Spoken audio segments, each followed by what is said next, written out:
Defenders of Islam insist it is a peaceful religion. Others disagree and point to the primitive treatment in Muslim countries of women and other minorities. So let's discuss this now. We're joined now by Reza Aslan, a scholar of religions, professor at the University of California, Riverside, and the author of Zealot, The Life and Times of Jesus of Nazareth. Let's talk about this because it's a very interesting conversation every time we have it. Before we get into this discussion, I want to play for you this clip from Bill Maher's show just this Friday night. Here it is. President Obama keeps insisting that ISIS is not Islamic. Well, maybe they don't practice the Muslim faith the same way he does.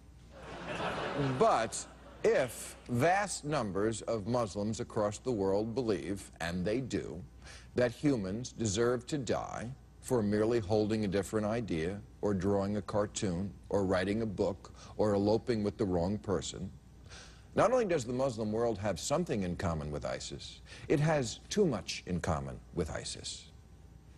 There's so much talk. You can applaud. Sure.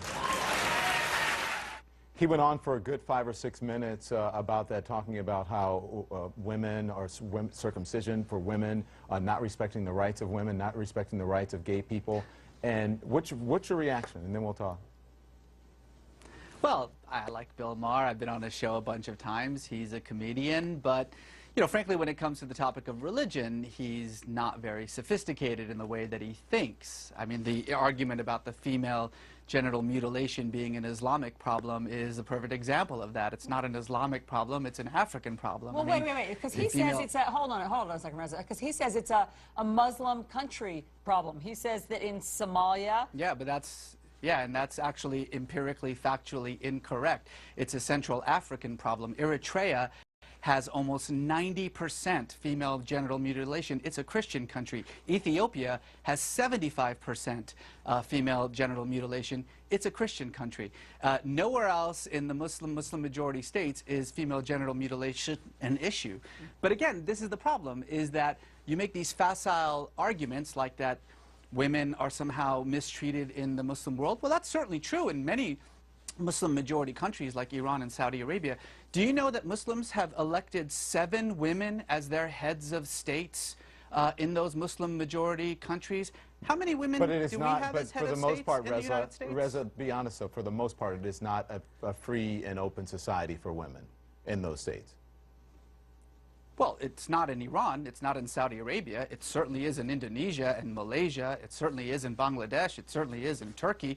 I mean, again, this is the problem, is that you're talking about a religion of 1.5 billion people, and certainly it becomes very easy to just simply paint them all with a single brush by saying, well, in Saudi Arabia they can't drive, and so therefore that's somehow representative of Islam. It's representative of Saudi Arabia. But in Iran, they don't have... I mean, I think that Bill Maher's point is that these aren't extremists. We often talk about extremists and that we should crack down on extremists, and why aren't Muslims speaking out about extremists? In Saudi Arabia, when women can't vote and they can't drive and they need permission from their husband, that's not extremists. Why aren't we talking more about what...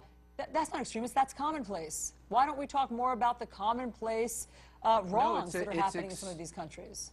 It's extremist when compared to the rights and responsibilities of women, Muslim women around the world. It's an extremist way of dealing with it. But it's not extremist in that. It's not extremist in that country, in Saudi Arabia. That's the norm. Oh no, it's not.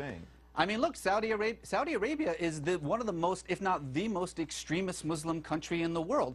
In the month that we've been talking about ISIS and their terrible actions in Iraq and Syria, Saudi Arabia, our closest ally, has beheaded 19 people. Nobody seems to care about that because Saudi Arabia sort of preserves our national interests. You know, this is the problem, is that these kinds of conversations that we're having aren't really being had in any kind of legitimate way. We're not talking about women in the Muslim world.